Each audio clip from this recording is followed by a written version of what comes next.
Hey, welcome everybody to another episode of the Logistics Lens. And today I have the honor and pleasure of sitting down with a very good friend of mine who I have known for 26 years when we were both captains together working at the Air Force Personnel Center. And I know what a lot of you say, if your lips are moving, you must be lying, but that's not the case. We were doing the best for our community that we could. So Lieutenant General retired Tom Miller, sir, Tom, it is so great to have you on the discussion today. Thank you so much for making time to be in here.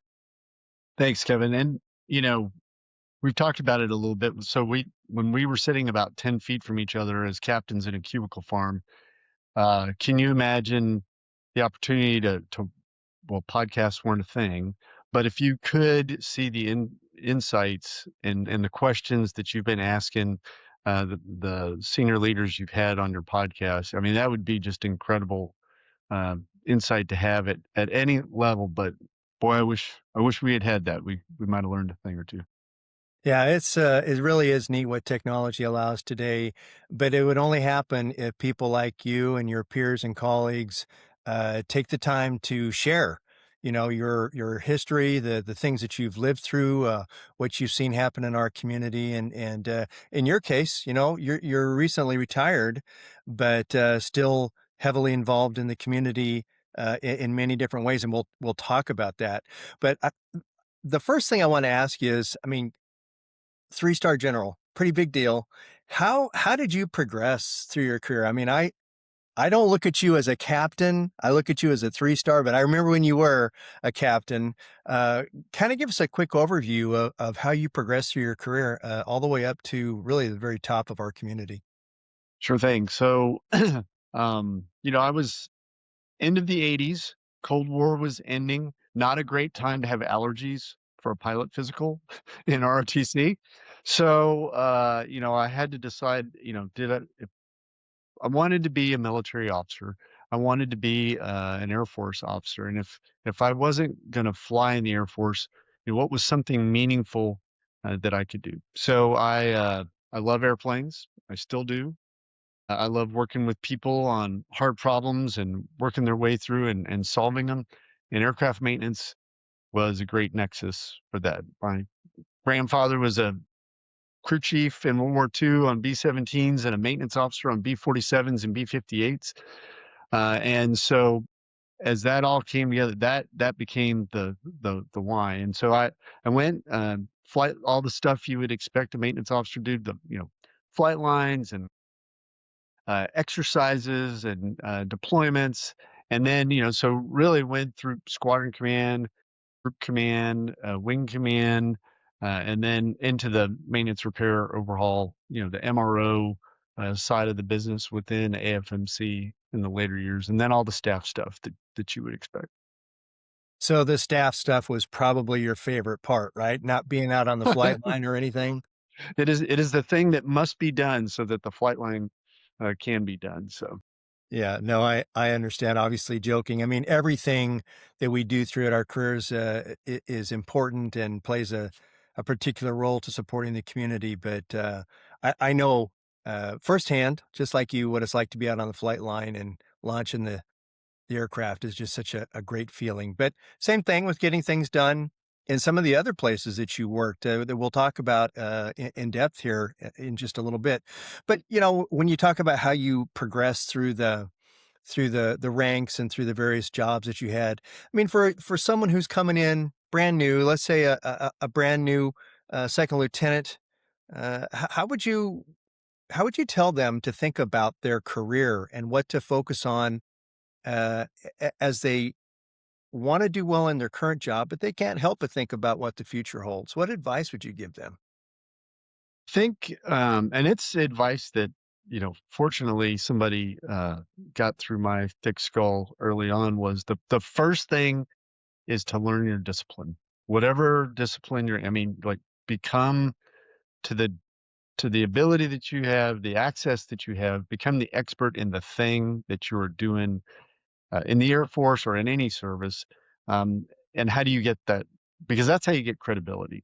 Is you have to actually learn the discipline, and that takes time. And that's For me, it was senior NCOs that were willing to take Miller and, put him in the Pro Super truck and the Expediter truck and say, "Hey, don't worry about that. Worry about that." And this, non-book learning that, gives you more depth and how to make, context decisions later on. So I would say first and foremost to become, you know, uh, intellectually really curious about your discipline and read about it, talk about it, read things that you don't necessarily agree with. Like if somebody has an opinion about whatever part of the military you're serving in, and you don't necessarily agree with, probably still read it because then it makes you either open your eyes to something that you weren't previously thinking about, or you can decide how well you can defend the position but just be intellectually curious. So I think that first step, which is very challenging later on to go back and get that, so the and I had an exam. I was talking to a captain one time and I said, I wouldn't trade first lieutenant and Captain Miller years, for anything. Sitting in the back seat of a jet on an engine run on swing shift, where you're listening to the crew chief walk through the steps, troubleshooting, working with somebody on a headset. That is, you're not going to go do that as, later on in life. But if you don't know that that happens, if you don't know that if you forget your gloves that night, your hands are just cold for like 10 hours. It's not from the car to a building. It's it's real life, for logisticians and maintainers that are out doing that.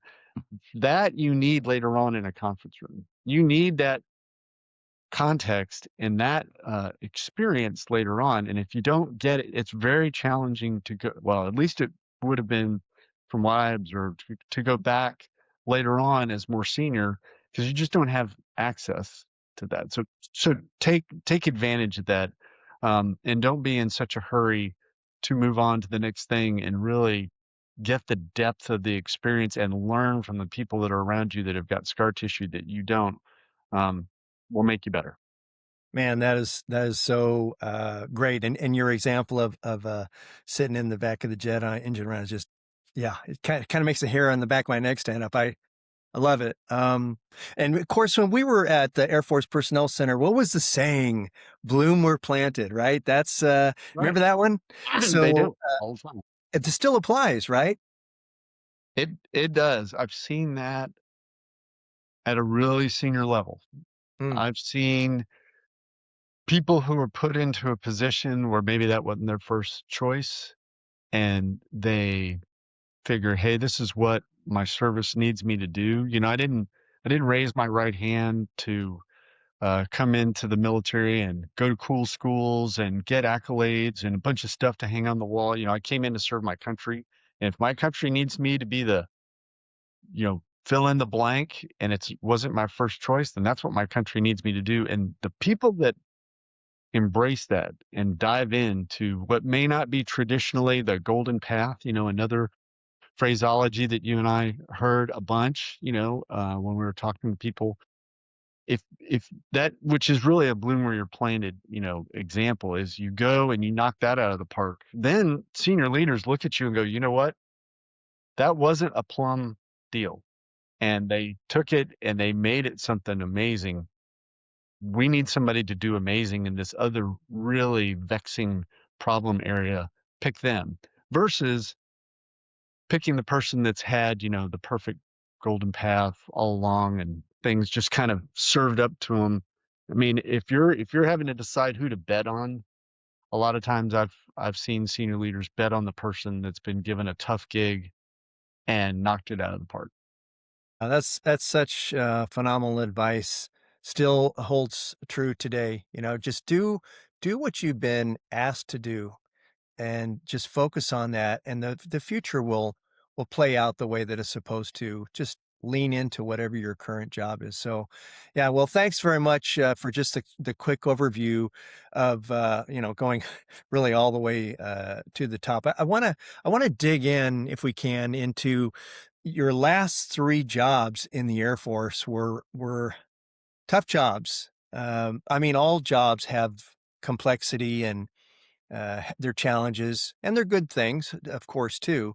But with you in your last three jobs, there were some big challenges, and so I want to start with your third job back, which is when you were the director of logistics engineering and force protection for Air Combat Command. Obviously, a lot of focus on ACC at all times. All the MAGCOMs are hugely important, but let's face it, ACC is one that does get a lot of attention for the role that they play in our mission.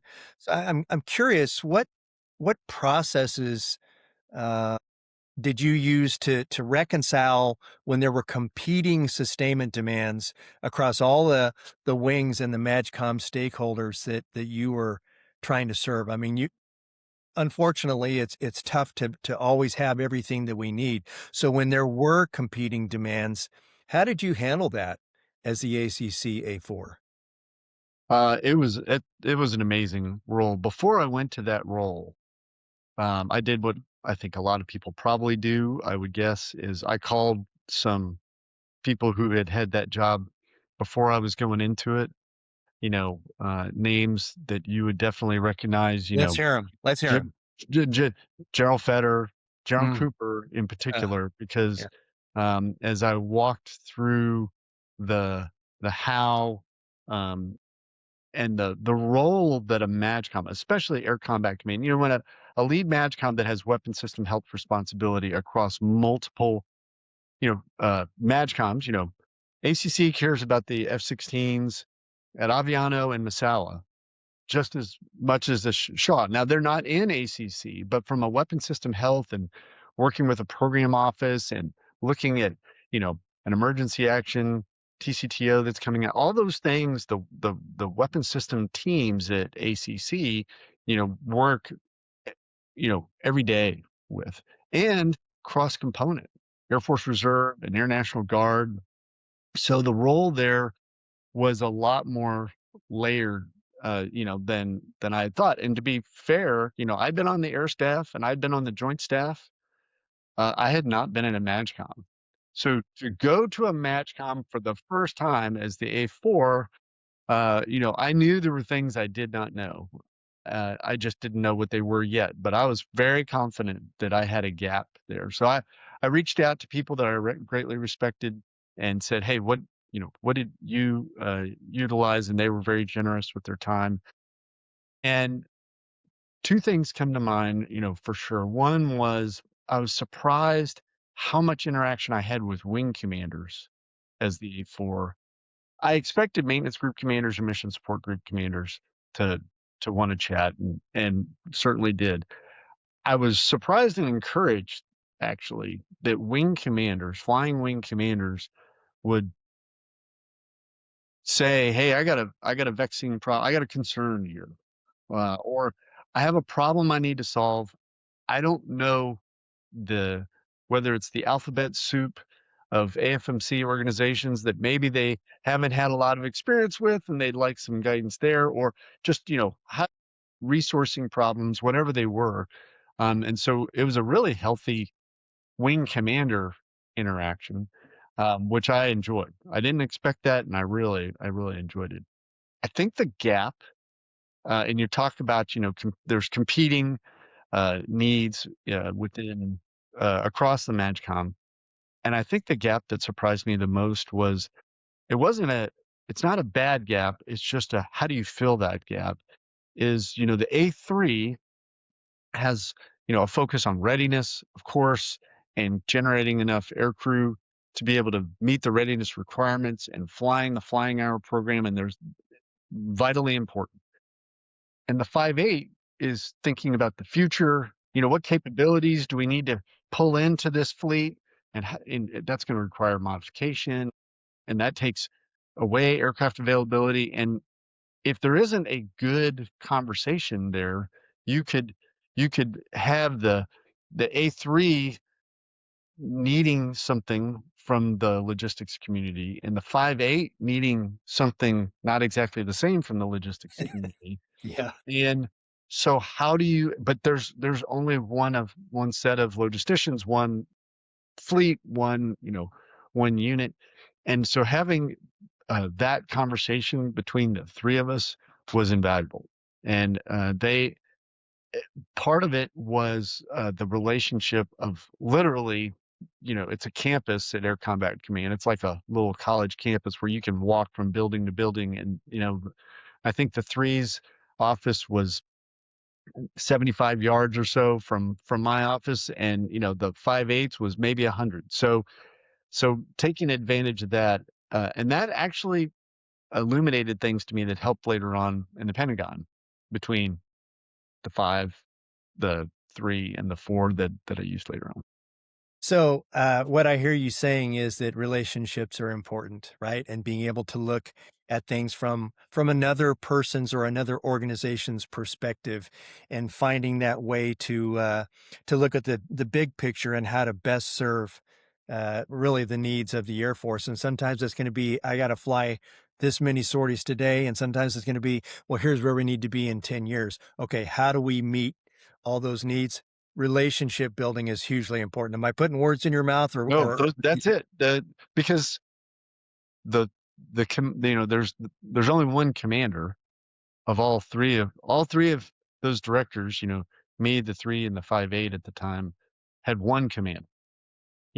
And so getting the vision of sometimes the force is going to need to generate more mission ready air crew, and sometimes the force is going to, but you don't want to generate mission ready air crew that have a exquisitely available, irrelevant, archaic fleet. You've got to modernize. And so how does that ebb and flow back and forth? And I think it is through relationships. You hit it on the head. That's the piece. So when you went from ACCA 4 to the commander of the Air Force Sustainment Center, I mean, you were familiar with AFMC, a lot of the intricacies of AFMC, but still, that's a huge job.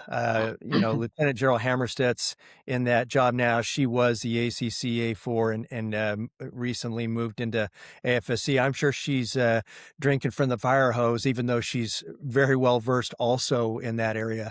But I mean, that's a huge job. What were some of the biggest challenges that you faced at AFSC when it came to you know, aligning the depot capacity and the throughput that was required while keeping the level of quality where it needed to be, to make sure that things were safe, whether they were components or aircraft that were going through PDM. How did you make that all come together? Because that's a huge job. It is a big role. I got to say on Lieutenant General Hammerstead's the point of that no officer has been better prepared to be the sustainment center commander than Jen Hammerstead. I mean, she is in that role, and thank goodness. When I look at General Hammerstead, General Bell is the A4, General Hurry is the AFMC commander. I mean, of the Superstar lineup. oh my gosh, Yeah. the Air Force has invested for decades in those three names and preparing them for those roles. I mean, it is absolutely to all of our benefit that they are in those roles. Thank goodness.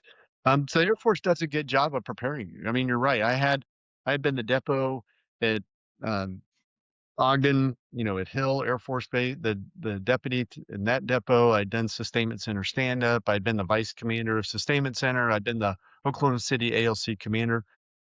That's not to say though, even having been the vice commander for a couple of years of sustainment center, it is, of course, it is different to be the commander than the deputy commander. I mean, it is just different.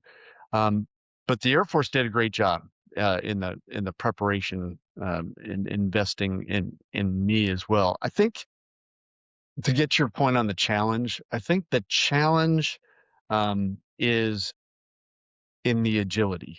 If I was going to put one word on it, is how do you make a 39,000 person organization across 26 locations? It's eight wings essentially in sustainment center. When you look at the three ALCs, the two supply chain wings, and three air base wings, this massive organization. How do you take that large of a distributed organization and plan for the workload that's coming in, because you're really planning 18 to 24 months out to get the right material and the right skill set of the human beings that are going to do the work. When the reality of what's prioritized fleet health wise and what's resourced fleet health wise changes in a different cycle. So what goes into the palm, what actually executes in the budget, and how that's trickling down. You're really trying to look into a crystal ball into the future in the process of what workforce do you hire, what material do you have on the shelf, how do you plan. So So a little bit of Nostradamus, is that what you're and saying? it is unbelievably dedicated people who Yeah. spend a lot of brain power and have a lot of experience trying to determine, hey, how are we, there's that saying of, aim small, miss small in target shooting. So if you aim generally at the paper, maybe you hit the paper, but if you aim like right at the bullseye, you're closer. You may not hit the bullseye every time, but you're closer. So I think the aim small, miss small uh, is a factor in workload planning and aligning, the priorities like you're talking about to get you closer to the right material on the shelf, closer to the right skill sets. And the more we can leverage, a digital network. And I'm not digital, not like Excel spreadsheets, like, Miller's, but like truly connecting a digital network, we will be able to get closer and closer to the center of the paper and not just generally hoping we hit the paper at all. Yeah. And we're going to talk about digital here in a bit, but I just want to circle back real quick. You talked about agility is key, right? But the workforce inside AFMC as a whole, and certainly at the sustainment center, excuse me, the depots and so on, man, those folks are dedicated, and Absolutely. they are so good at their jobs. I had the honor of working in the logistics career broadening program out at Ogden, and so I got to rotate around quite a bit and see different work areas and so on. Man, those people are good, and they know their jobs inside and out. So that is key too.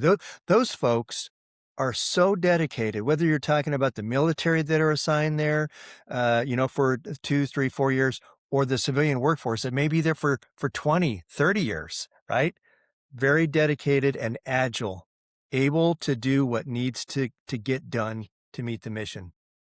Yeah, uh the interesting mix of life that rolls into being a mechanic or, materials, whatever role in sustainment center, and I would ask people that I would, hey, what brought you into doing this? How did you decide to do this?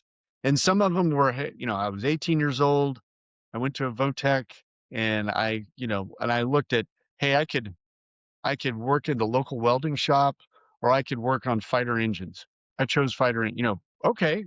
And they've done it for 20, 30, 40, sometimes years and more. And then there were others that were kind of mid career changes. I talked to a number of people that, they were in their early 30s and they decided, they had been in, whether it was oil and gas or somewhere else in aviation, they had been in the industrial part of some industry and they were looking for something where they could serve their country and they could take the hard work that they were putting their shoulder into every day and doing very important work, and they wanted to do something because literally they were patriotic and they wanted to find a way to do that, and they could because you've got thousands of people, especially in those three locations in Georgia and Utah and Oklahoma, but other locations too.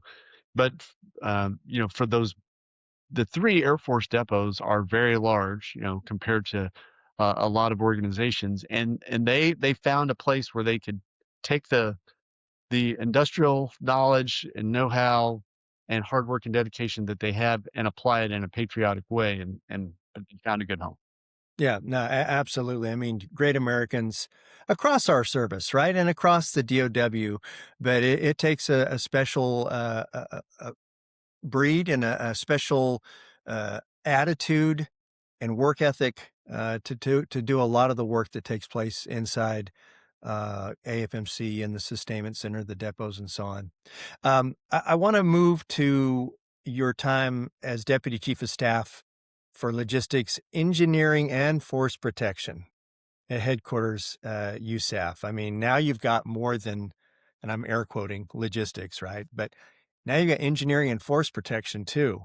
I mean, you're sitting at the top of our community, of course, along with General Hurry out at AFMC, which I guess she is now officially the It is commander. She's confirmed. been acting commander for a bit, but now she's the official commander. And of course, Lieutenant General Bell has taken your place as the A4, doing a great job. But when you were in that position, what were your top three strategic priorities? Because that's very much a strategic role. What were your top three strategic priorities when you were sitting in that position, and why were they your top priorities? So, and you highlight a great point about its logistics, engineering, and force protection, and that's not the same in every service. The portfolio that I'm doing air quotes too, a four has is not always exactly the same in each of the services. But uh, you know, the Air Force, having civil engineering and force protection and logistics together, I think is because, I mean, that's how you generate air power. So having the nexus between those three communities, which, is from a manpower perspective, it's 54% of the Air Force Jeez, is in that's those three unbelievable. disciplines.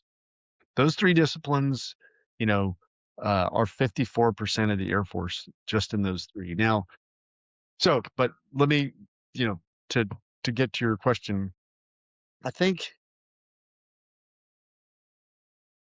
when the logistics enterprise, so excited. So the top three Yes, priorities three when you were priorities. sitting in that role. So, um, I thought, what does an Air Force do? Why are we an Air Force? We're an Air Force because of aviation. It's why in 1947 we became a separate service. And so, Air Forces are asked to do many things. But in my opinion, if they don't do aviation, they're not an Air Force. And so I've focused heavily on weapon system health and knowing that weapon system health is not the only thing. I mean, it's not the only thing that produces readiness. I mean, there's other contributors also. But if you don't have weapon system health, you're not going to have the ready air crew that are going to fight and win your nation's war. So weapon system health in a number of ways was something. And Honorable McMahon actually gave me this advice before I went into that role. He said, "You," and it's funny that he said, "You better pick three things because you're going to walk Yeah. into that building." And he knew I'd served in the building before, and that's where I met him. But he said, "You're going to get in there, and things are going to move fast."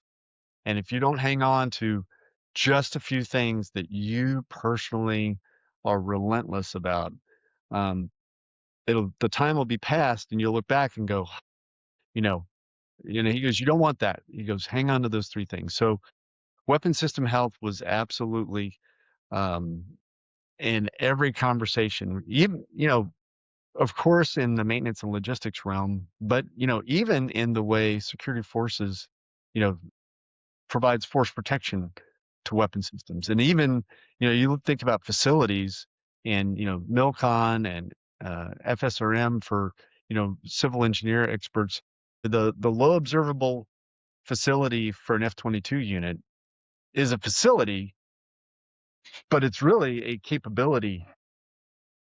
It's not just a building with air conditioning that's really neat. It is the thing that can be the constraint to producing the low observability and the F-22 that will fight and win our nation's war. So weapon system health was the first. Second was, what is the real role of the air staff in a major conflict? If major conflict came, and I hope it doesn't.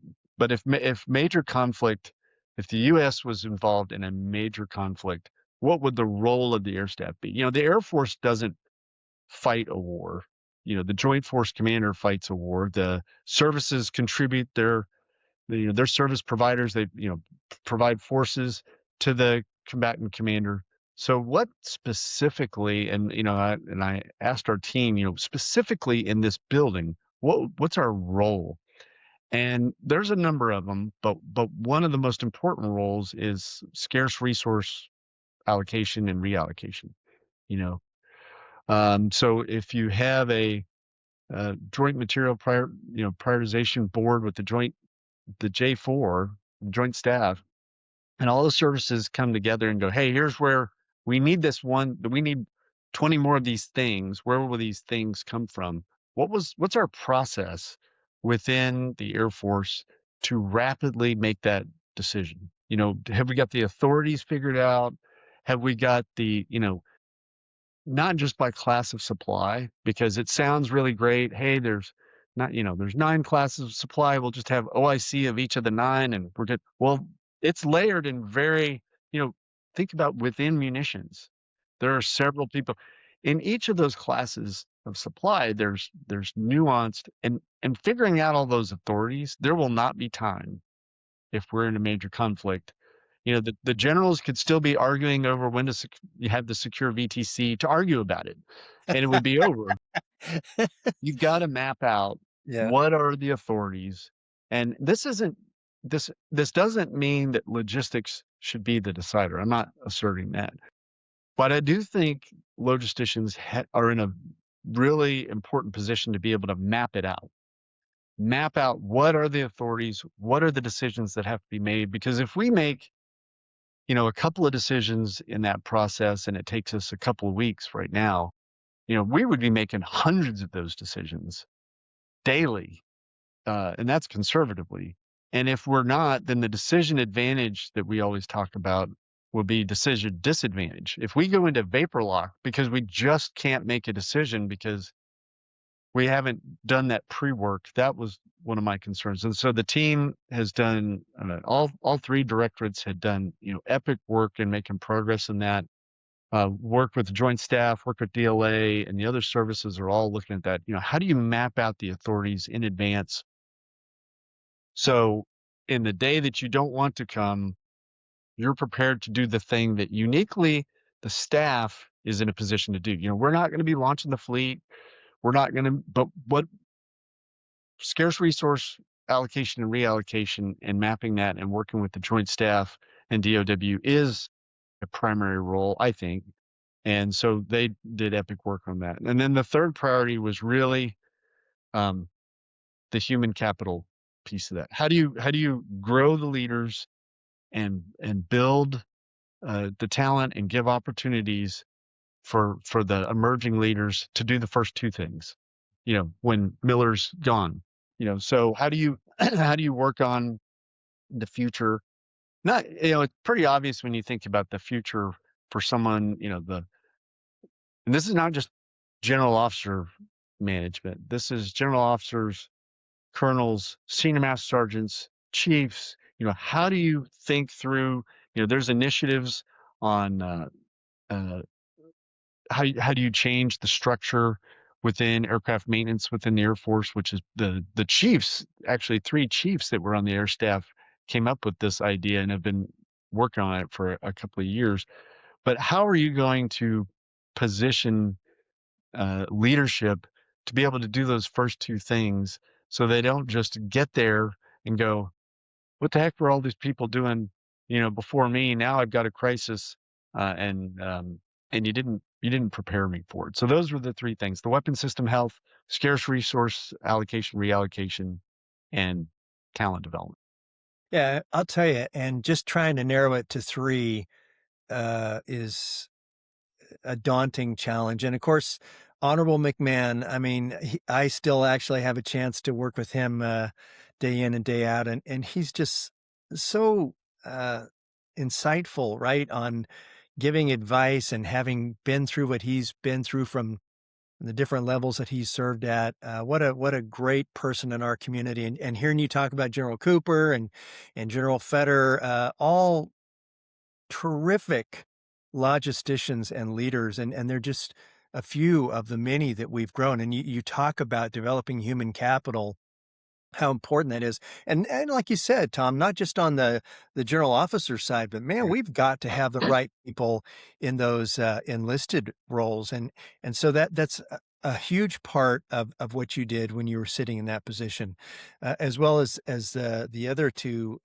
priorities that you talked about. But I want to ask you, you talked about decision advantage. Man, talk about massive changes. You were talking in the beginning of this about how we didn't have, podcasts back when you and I were captains and stuff. But there's so much more in the way of technology that we have available to us today.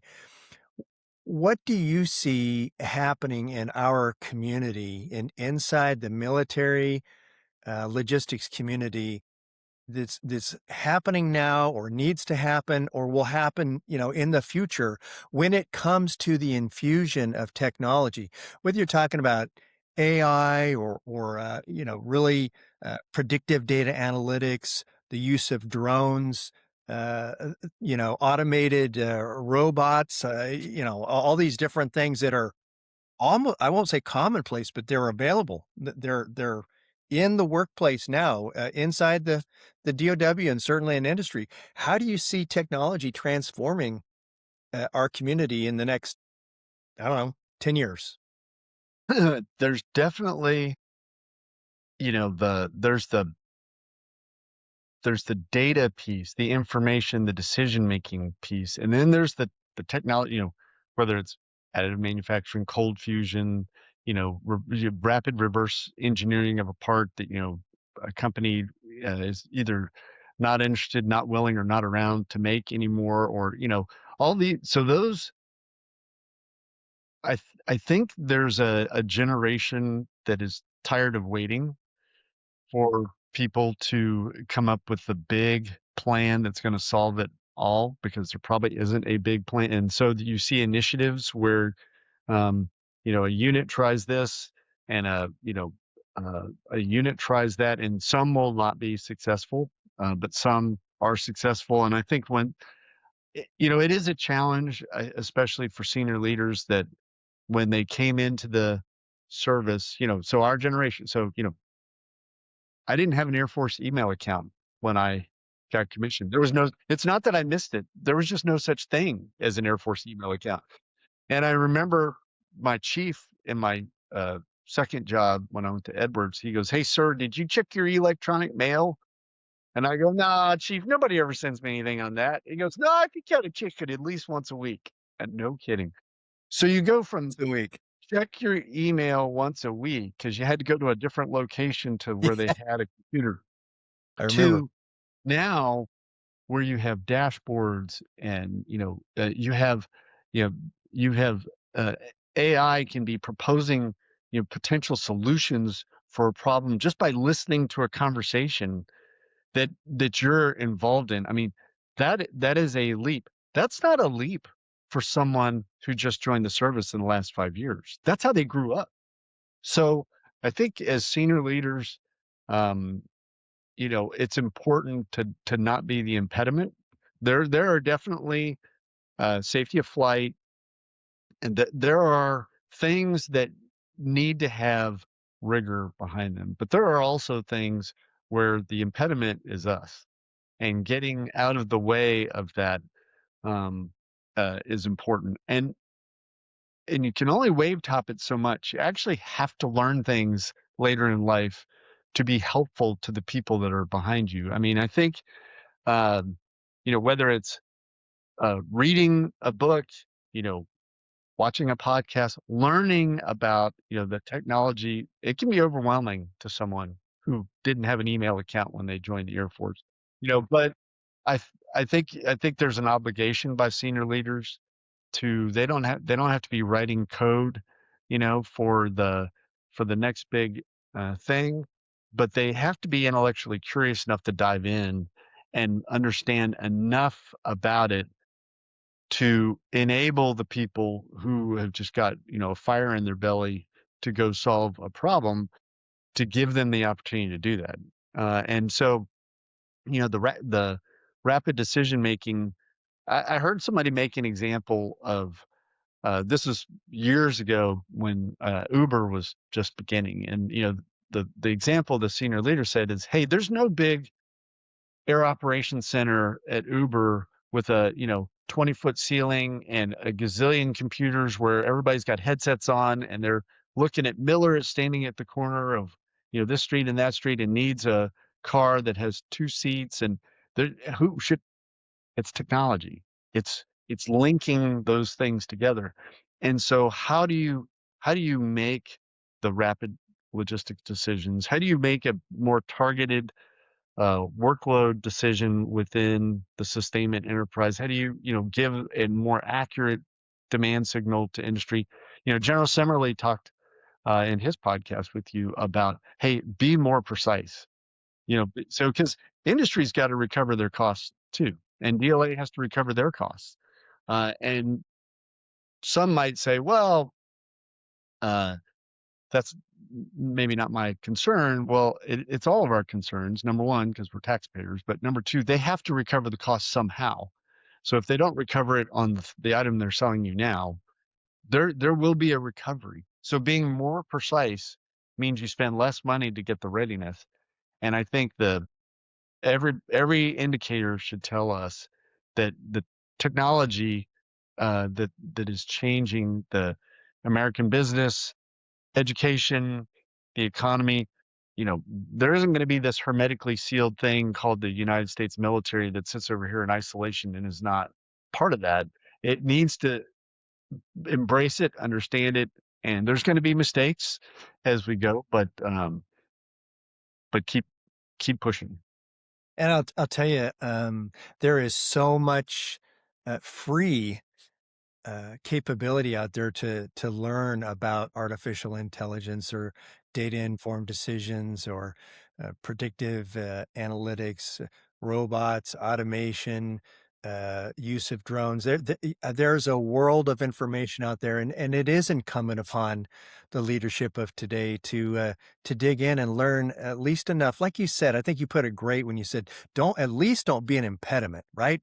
The people that are in our military now, they are smart as heck, and they're hungry, and they've got great ideas, and they want to push us forward. And at a bare minimum, like you said, don't be an impediment. So uh, you mentioned Gerald Simmerly. He has done an amazing job of infusing, uh, data literacy into the workforce of DLA. I mean, everybody's getting exposure to it to where their level of understanding about the importance of data and how to best use data, everybody's getting that exposure. The Institute for Defense and Business, which, you were just brought in as a fellow to the IDB. They teach courses in data and data acumen. There is information out there. We just need to embrace it and use it to keep driving our community forward. It's an obligation we have as senior leaders because the people that we work with, they're raring. They want to move out. So I want to ask you, uh, what what do you think is one of the, I guess, major misconceptions maybe is the right word about our logistics community? What what common misconceptions exist about what our community does or is, in your opinion? Totally fair.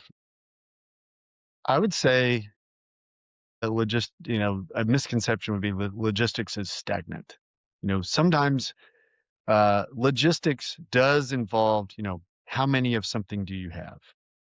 That's fair. There's a shelf, there's parts on the shelf. I count the parts on the shelf, and sometimes there's this one word, logistics, paints a picture in someone's mind, and they think it's how many of something do you have, or at a stretch, maybe if you move that one that thing from one location to another.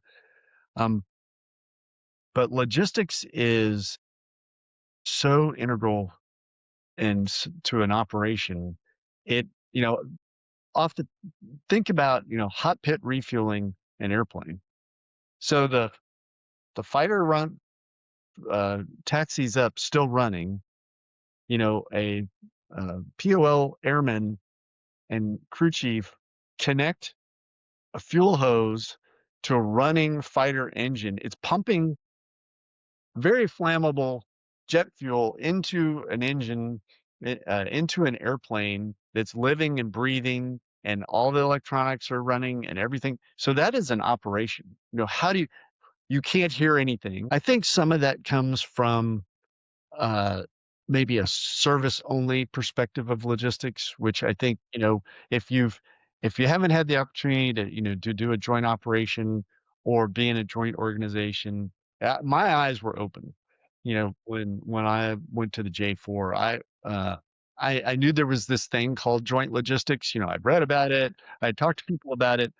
But until I was in it, I had not a great appreciation for what that it's required actually to execute the mission in the end. And you have all these different service contributions that come in, and then a joint force commander has to execute that with joint logistics capabilities in there. And if those service specific logistics capabilities don't integrate well, then you're hamstringing the joint force commander. How do I execute this when you give me, you know, a square, a circle, and a triangle from the three different services. And what I needed was, to put them together to, an understandable shape. And so I think there's huge value in doing, I know you served at DLA and other roles, and in a deployed environment, people figured that out. Had the opportunity to be a squadron commander at Balad and group commander at Bagram, and it was remarkable to me how fast the learning is in a deployed environment, Yeah. and it's just great experience. Um, and in the post 9/11 era, if you think about, there's a 20-year span where you had a vast majority of logisticians had that experience of working with at least one other service, maybe more than one other service, and figuring out you know, I absolutely worked very closely with the Army at Balad on many things, but specifically munitions, and at Bagram on many things and specifically munitions. And uh, as the involvement in overseas operations changes over time, that experience of throwing people together and them figuring it out and then understanding that dissipates. So you have, like when you and I came in the Air Force, every senior NCO that I had when I was a lieutenant had a Vietnam service rhythm.